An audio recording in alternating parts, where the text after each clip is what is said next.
আসসালামু আলাইকুম। আজ 18 ফেব্রুয়ারি 2026 বুধবার। শুরু করছি চেঞ্জ টিভি প্রতিদিনের গল্প অনুষ্ঠান। দর্শক, আপনাদের সঙ্গে রয়েছি আমি জাহিরুল ইসলাম টুটুল। শুরুতেই সংবাদ শিরোনাম। ডক্টর ইউনূস কি নতুন কোনো দায়িত্ব পাচ্ছেন? ভারতে কি করছেন বৈষম্য বিরোধী ছাত্রনেতা? বাংলাদেশের সুষ্ঠু নির্বাচন নিয়ে যে আক্ষেপ করলেন মমতা বন্দ্যোপাধ্যায়। এবার বিস্তারিত। বিএনপি চেয়ারম্যান তারেক রহমানের নেতৃত্বে গঠিত হয়েছে নতুন সরকার। অন্তর্বর্তী সরকারের প্রধান উপদেষ্টা ডক্টর মোহাম্মদ ইউনূস নবনির্বাচিত সরকারের কাছে ক্ষমতা হস্তান্তর করেছেন, তবে তিনি তার বাসভবন ছাড়েননি। সেখানে বেশ কিছুদিন থাকবেন বলে জানা গেছে। এদিকে ভারতীয় সংবাদ মাধ্যম এনডিটিভি জানিয়েছে, নতুন সরকার শপথ নেওয়ার প্রাক্কালে ডক্টর ইউনূসের সম্ভাব্য ভূমিকা নিয়ে জোর জল্পনা চলছে। সামাজিক যোগাযোগ মাধ্যমেও গুঞ্জন রয়েছে, নতুন সরকার চাইলে তিনি সাংবিধানিক কাঠামোর ভেতরে কোনো পদে থাকতে পারেন বা তাকে রাষ্ট্রের রাষ্ট্রপতি পদেও রাখতে পারেন প্রধানমন্ত্রী তারেক রহমান। রাষ্ট্রের মন্ত্রী হিসেবে অন্তর্বর্তী সরকারের এক উপদেষ্টাকে নিয়োগের পর এই ব্যাপারটি আরও জোরদার হয়েছে সামাজিক মাধ্যমে। অনেকে বলছেন বাংলাদেশের রাষ্ট্রপতি হচ্ছেন ডক্টর মোহাম্মদ ইউনূস, কিন্তু অন্য একটি সূত্র মতে তিনি বাংলাদেশে কয়েক সপ্তাহ থাকার পর প্যারিস চলে যাবেন। তাই অনেক বিশ্লেষকদের প্রশ্ন, তিনি কি বঙ্গভবনে যাচ্ছেন নাকি প্যারিস উড়াল দিচ্ছেন, সেটা সময় বলে দেবে। তবে ডক্টর ইউনূস সহ কাউকে নিয়ে নির্দিষ্ট কোনো পদ চূড়ান্ত করা হয়নি বলে জানিয়েছেন বিএনপির চেয়ারম্যান তারেক রহমানের আন্তর্জাতিক বিষয়ক উপদেষ্টা হুমায়ুন কবির। তার ভাষ্য অনুযায়ী তারেক রহমান অন্তর্ভুক্তিমূলক শাসন ব্যবস্থায় বিশ্বাস করেন এবং দেশের সেরা মেধাবীদের সম্পৃক্ত করতে চান। সেই পরিসরে ডক্টর ইউনূসের সঙ্গেও কথা হতে পারে, তবে কোনো নির্দিষ্ট দায়িত্ব নিয়ে আলোচনা হয়নি। তিনি আরও বলেন, রাজনীতিতে কোনো কিছুই একেবারে অসম্ভব নয়। দেশের স্বার্থে দক্ষতা ও আন্তর্জাতিক অভিজ্ঞতা সম্পন্ন ব্যক্তিদের কাজে লাগাতে আগ্রহী তারেক রহমান।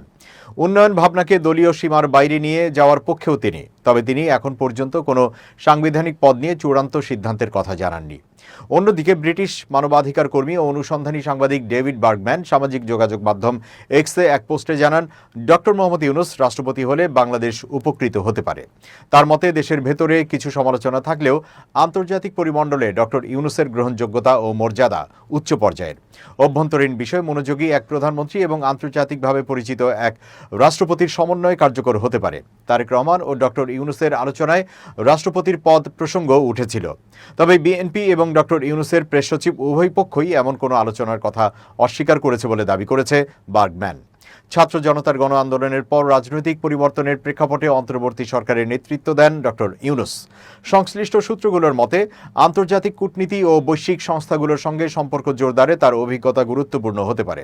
তবে ডক্টর ইউনূসের প্রেস সচিব শফিকুল আলম বলেন, প্রধান উপদেষ্টার দায়িত্ব শেষে অন্য কোনো সরকারি বা সাংবিধানিক পদে যাওয়ার আগ্রহ তার নেই। তিনি আগের কাজেই ফিরে যেতে চান। তার লক্ষ্য শূন্য দারিদ্র্য, শূন্য বেকারত্ব ও শূন্য নিট কার্বন নিঃসরণের ধারণা বিশ্বব্যাপী ছড়িয়ে দেওয়া। তিনি আরও বলেন, এর পাশাপাশি নতুন সামাজিক ব্যবসা উদ্যোগ গড়ে তোলা এবং তরুণদের সঙ্গে কাজ করার পরিকল্পনাও রয়েছে তার। এ বিষয়ে ডক্টর মোহাম্মদ ইউনূস নিজে এখনো প্রকাশ্যে কোনো মন্তব্য করেননি। বাংলাদেশের রাজনীতি নিয়ে ভারতের গুরুত্বপূর্ণ পত্রিকা ইন্ডিয়া টুডে এক বিশ্লেষণী প্রতিবেদন প্রকাশ করেছে। প্রতিবেদনটি তুলে ধরা হলো, সবাই যখন সাবেক দুই প্রধানমন্ত্রী খালেদা জিয়া ও শেখ হাসিনার দ্বৈরথে চোখ রাখছিল, তখন বাংলাদেশে নীরবে তৈরি হচ্ছিল এক রাজনৈতিক ঘূর্ণিঝড়। এর কেন্দ্রে ছিলেন এমন এক লড়াই, একজন প্রধানমন্ত্রী যার নোবেল নেই আর এক নোবেল জয়ী যার প্রধানমন্ত্রীর চেয়ার নেই। খালেদা জিয়ার ছেলে তারেক রহমান মঙ্গলবার বাংলাদেশের প্রধানমন্ত্রী হিসেবে শপথ নিয়েছেন। এটা সেই লড়াইয়েরই ফলাফল। আমি যে ঘূর্ণিঝড়ের কথা বলছি তা হলো আওয়ামী লীগ প্রধান শেখ হাসিনা ও নোবেলজয়ী মোহাম্মদ ইউনূসের দীর্ঘদিনের সংঘাত। এই দ্বন্দ্বই বাংলাদেশের সাম্প্রতিক সংকট ও রাজনৈতিক বিবর্তনের কেন্দ্রে ছিল।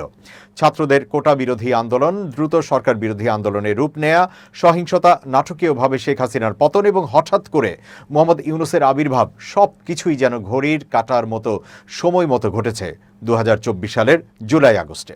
2024 সালের সেপ্টেম্বরে ইউনূস জানান, হাসিনাকে সরানোর আন্দোলন ছিল সূক্ষ্মভাবে পরিকল্পিত। বিভিন্ন প্রতিবেদন বলেছে, রাজনৈতিক দল ও ইসলামপন্থী সংগঠনগুলো ছাত্রনেতাদের পেছনে মাঠের শক্তি জুগিয়েছিল।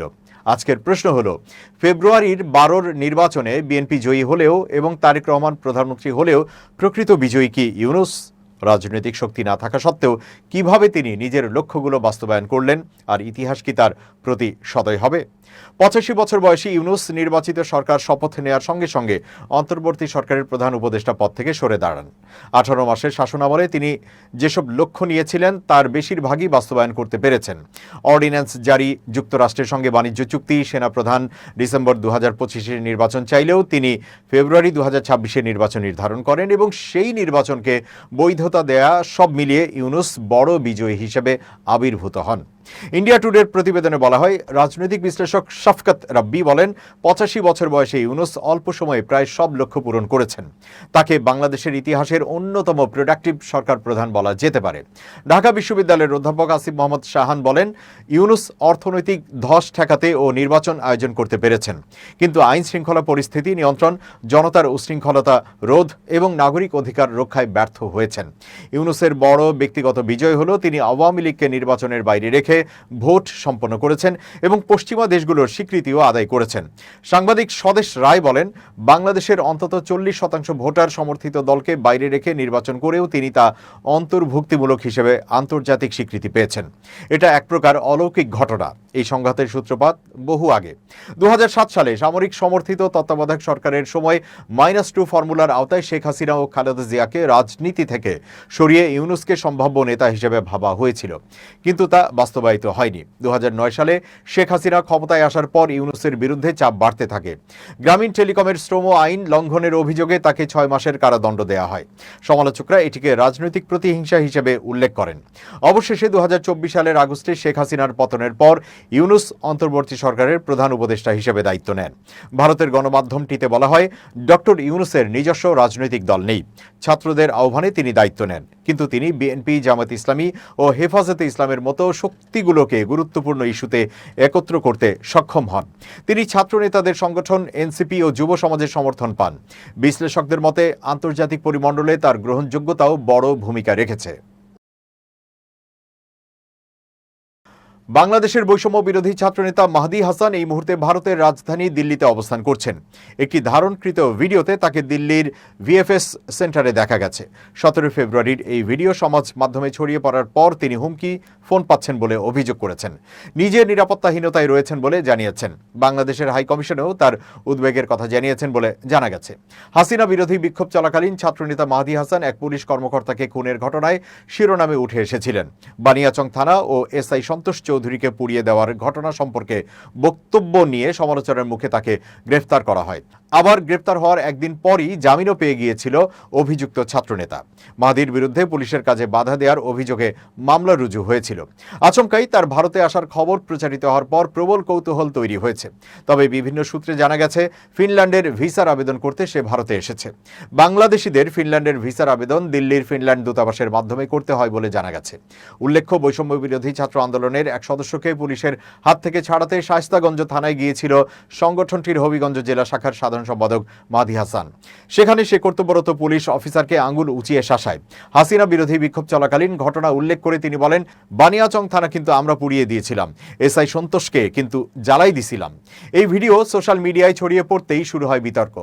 এই আবহে মাহদী হাসানকে শোকজ নোটিশ পাঠান বৈষম্য বিরোধী ছাত্র আন্দোলনের দফতর সম্পাদক। পরে তাকে তার বাড়ি থেকে গ্রেপ্তার করে নিয়ে যায় পুলিশ, যদিও সে জামিনে ছাড়া পেয়ে যায়। জুলাই সনদের বাস্তবায়ন না করলে কোনো ছাড় দেওয়া হবে না বলে হুঁশিয়ারি দিয়েছেন বাংলাদেশ জামায়াত ইসলামীর আমির সংসদের বিরোধী দলীয় নেতা ডাক্তার শফিকুর রহমান। রাজধানীর মিরপুরে পরিষ্কার পরিচ্ছন্নতা অভিযান পরিচালনা শেষে সাংবাদিকদের সঙ্গে আলাপকালে তিনি এই হুঁশিয়ারি দেন। রাষ্ট্র সংস্কারের মাধ্যমে দেশের সব স্তরের আবর্জনা দূর করা হবে উল্লেখ করে ডাক্তার শফিকুর রহমান বলেন, পরিষ্কার পরিচ্ছন্ন থাকলে মন ভালো থাকে। গতকাল আমরা দুটো শপথ নিয়েছি, দেশের মানুষের জন্য কাজ করার জন্য আমাদের এই শপথ। জামাত আমির বলেন, জুলাই না আসলে তারেক রহমান প্রধানমন্ত্রী হতে পারতেন না এবং আমিও বিরোধী দলীয় প্রধান হতে পারতাম না। তাই আমাদের সবার উচিত সংসদে জুলাইয়ের চেতনা বাস্তবায়ন করা। ভয়মুক্ত সাংবাদিকতার পরিবেশ তৈরি করা হবে বলে জানিয়েছেন নতুন তথ্য ও সম্প্রচার মন্ত্রী জহিরুদ্দিন স্বপন। বুধবার বেলা 1:15টার দিকে সচিবালয়ে সাংবাদিকদের তিনি একথা বলেন। জহিরুদ্দিন আরও বলেন, সমস্যা যেহেতু আমরা জানি, প্রধানমন্ত্রী যেহেতু তার পরিকল্পনার মধ্যে গণমাধ্যমের স্বাধীনতার পরিকল্পনা দিয়েছেন, তাহলে আমরা বাংলাদেশে একটা ভয়মুক্ত সাংবাদিকতার পরিবেশ তৈরি করব ইনশাআল্লাহ। তিনি বলেন, আমি নিজেও জানি ভয় ভীতির মধ্যে যারা বাস করেন তাদের কী ধরনের মানসিক যন্ত্রণার মধ্য দিয়ে যেতে হয়। বিশেষ করে গণমাধ্যমের মতো এরকম পেশায় যারা কাজ করেন তাদের যদি সারাক্ষণ নজরদারির মধ্যে থাকতে হয়। দর্শক, এবার খুব জরুরি 1 মিনিট জানাচ্ছেন আমিরুল মোমিনিন মানিক। খুব জরুরি 1 মিনিটে প্রত্যেককে আমন্ত্রণ। জাতীয় পরিচয়পত্র আমাদের নিত্যদিনের কর্মকাণ্ডের জন্য অত্যন্ত গুরুত্বপূর্ণ। অনেক সময় জাতীয় পরিচয়পত্র হারিয়ে যেতে পারে, আবার অপ্রাপ্তবয়স্ক থেকে যখন প্রাপ্তবয়স্ক হচ্ছে কেউ, তখন তার জাতীয় পরিচয়পত্র দরকার হতে পারে। জাতীয় পরিচয়পত্র নিয়ে অনেক ধরনের সমস্যার মধ্যেও পড়তে পারেন তথ্যের কারণে। এই সমস্ত সমস্যা, অভিযোগ বা প্রয়োজনীয়তা আপনি 105-এ জানাতে পারেন। এটা 2015 সাল থেকে চালু হয়েছে। নির্বাচন কমিশন কর্তৃক চালু হওয়া 105 নম্বরে যে কোনো মোবাইল ফোন থেকে যোগাযোগ করতে পারবেন। যোগাযোগ করে জাতীয় পরিচয়পত্র সংক্রান্ত যে কোনো তথ্য জানতে চাওয়া, যে কোনো অভিযোগ দেওয়া অথবা যে কোনো প্রত্যাশার কথা ব্যক্ত করা যাবে। সবাই ভালো থাকবেন। শুভেচ্ছা নিরন্তর। এবার আন্তর্জাতিক সংবাদ। বাংলাদেশে অনুষ্ঠিত জাতীয় সংসদ নির্বাচনকে সুষ্ঠু, শান্তিপূর্ণ আখ্যায়িত করে আক্ষেপ প্রকাশ করেছেন পশ্চিমবঙ্গের মুখ্যমন্ত্রী মমতা। পশ্চিমবঙ্গের সচিবালয় নবান্নে এক সংবাদ সম্মেলনে তিনি এই মনোভাব প্রকাশ করেন। মুখ্যমন্ত্রী মমতা বন্দ্যোপাধ্যায় বলেন, যেখানে প্রতিবেশী দেশে নির্বাচন শান্তিপূর্ণ হতে পারে, সেখানে ভারতে, বিশেষত বাংলায় গণতান্ত্রিক প্রক্রিয়া নিয়ে প্রশ্ন উঠছে কেন? বাংলাদেশে নির্বাচন সুষ্ঠুভাবে সম্পন্ন হয়েছে, অথচ ভারতে, বিশেষ করে বাংলায় ভোটার তালিকা থেকে নাম বাদ দেওয়ার পরিকল্পনা চলছে। পশ্চিমবঙ্গের মুখ্যমন্ত্রী বলেন, কয়েকদিন আগেই বাংলাদেশের নির্বাচন হয়েছে। প্রত্যেকে ভেবেছিল হয়তো সহিংসতা হবে, গন্ডগোল হবে, কিন্তু দেখলেন কেমন শান্তিপূর্ণভাবে নির্বাচন হয়েছে সেখানে। ভারত একটা গণতান্ত্রিক রাষ্ট্র। এক্ষেত্রে কমিশনের কাছে এটা খুবই লজ্জাজনক বিষয়। এটা তাদের দেখা উচিত। ভারতের নির্বাচন কমিশনকে নিশানা করে কমিশনকে তুঘলকি কমিশন হিসেবে আখ্যায়িত করে মমতা অভিযোগ করেন, আপনাদের এই থ্রেড কালচার পুরো গণতন্ত্রটাকে ধ্বংস করে দিয়েছে, গণতন্ত্রকে বুলডোজ করে দিয়েছে। এটা গণতন্ত্রকে খতম করার একটা চক্রান্ত। এমনকি রাজতন্ত্রেও এটা হয়নি। এরপরই কেন্দ্রের ক্ষমতাসীন দল বিজেপি ও নির্বাচন কমিশনারকে একযোগে তোপ দেগে মমতা ব্যানার্জি বলেন, নির্বাচন কমিশন প্রত্যেকটি জেলা শাসকদের হুমকি দিয়ে বলছেন, আপনাদের চাকরি আমার হাতে। কিন্তু আপনার চাকরি কার হাতে? 2026 সালের পর তো কেন্দ্রের এই সরকারই থাকবে না। এইটুকুই আমরা বলে দিয়েছি, ভালো করে খোঁজ রাখুন। কৌশলগতভাবে অত্যন্ত গুরুত্বপূর্ণ হরমুজ প্রণালী এর একটি অংশ মঙ্গলবার সাময়িকভাবে বন্ধ করেছে ইরান। দেশটির রাষ্ট্রীয় গণমাধ্যম জানিয়েছে, ইসলামী বিপ্লবী গার্ড বাহিনীর সামরিক মহড়ার নিরাপত্তা নিশ্চিত করতে এই পদক্ষেপ নেওয়া হয়েছে। এমন সিদ্ধান্ত এসেছে এমন সময়ে যখন যুক্তরাষ্ট্র ও ইরান সুইজারল্যান্ডের জেনেভা শহরে তেহরানের পারমাণবিক কর্মসূচি নিয়ে চলমান অচলাবস্থা নিরসনে আলোচনায় বসেছে। মধ্যপ্রাচ্যের তেল সমৃদ্ধ দেশগুলোর জ্বালানি বিশ্ববাজারে পৌঁছানোর অন্যতম প্রধান সমুদ্রপথ এই প্রণালী। 2025 সালে প্রতিদিন প্রায় 1,30,00,000 ব্যারেল অপরিশোধিত তেল এই পথ দিয়ে পরিবাহিত হয়েছে, যা বৈশ্বিক সমুদ্র পথে পরিবাহিত মোট ক্রুডের প্রায় 31%। এ কারণে এটিকে বিশ্বের সবচেয়ে গুরুত্বপূর্ণ অয়েল চোক পয়েন্টগুলোর একটি হিসেবে বিবেচনা করা হয়। চলতি বছরের জানুয়ারিতে মার্কিন প্রেসিডেন্ট ডোনাল্ড ট্রাম্প তেহরানকে সামরিক পদক্ষেপের হুমকি দেওয়ার পর এই প্রথম প্রণালীর কোনো অংশ বন্ধ করল ইরান। ইরানের ভাষ্য অনুযায়ী smart control of the strait of Hormuz নামের মহড়ার অংশ হিসেবে সামরিক এই নিয়ন্ত্রণ আরোপ করা হয়েছে, যার লক্ষ্য অপারেশনাল প্রস্তুতি বাড়ানো ও প্রতিরোধ সক্ষমতা জোরদার করা। মহড়ার সময় গোলাবর্ষণের একটি এলাকা নির্ধারণ করা হয়েছে, যা প্রণালীতে প্রবেশ পথের নৌ চলাচলের রুটের সঙ্গে আংশিকভাবে মিলে গেছে। ফলে কয়েক ঘন্টার জন্য বাণিজ্যিক জাহাজগুলোকে ওই এলাকা এড়িয়ে চলতে বলা হয়েছে। আলোচনা শেষে ইরানের পররাষ্ট্রমন্ত্রী আব্বাস আরাঘচি জানান, যুক্তরাষ্ট্রের সঙ্গে গাইডিং প্রিন্সিপালস নিয়ে একটি সমঝোতায় পৌঁছানো গেছে। তবে তিনি সতর্ক করে বলেন, এতে দ্রুত কোনো চূড়ান্ত চুক্তি হয়ে যাবে এমনটা ভাবার সুযোগ নেই, এখনও অনেক কাজ বাকি। এদিকে উপসাগরীয় অঞ্চলে দুই পক্ষের সামরিক উপস্থিতি বাড়তে থাকায় জ্বালানি বাজারের নজর ছিল এই আলোচনার ফলাফলের দিকে। শুরুতে দাম বাড়লেও পরে তা কমে যায়। আন্তর্জাতিক বেঞ্চমার্ক ব্রেন্ট অপরিশোধিত তেলের দাম 1.8% কমে ব্যারেল প্রতি $67.48 নেমে আসে, আর ওয়েস্ট টেক্সাস ইন্টারমিডিয়েট 0.4% কমে দাঁড়ায় $62.65।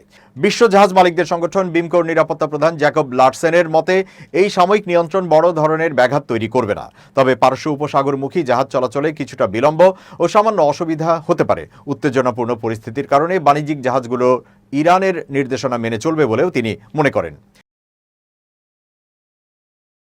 দর্শক, শেষ করছি চেঞ্জ টিভির প্রতিদিনের গল্প অনুষ্ঠান changetv.press, বাংলাদেশের ইউটিউব জার্নালিজমের অগ্রদূত। ভিজিট করুন এর ওয়েবসাইট www.changetv.press, ইউটিউব youtube.com/changetvpress এবং সাবস্ক্রাইব করুন চ্যানেলটি। নিয়মিত লাইক, কমেন্ট ও শেয়ার করে আপডেট রাখুন নিজেকে। ভালো থাকুন, নিরাপদে থাকুন। শুভেচ্ছা নিরন্তর। changetv.press, এক ফোঁটা হলুদও নেই।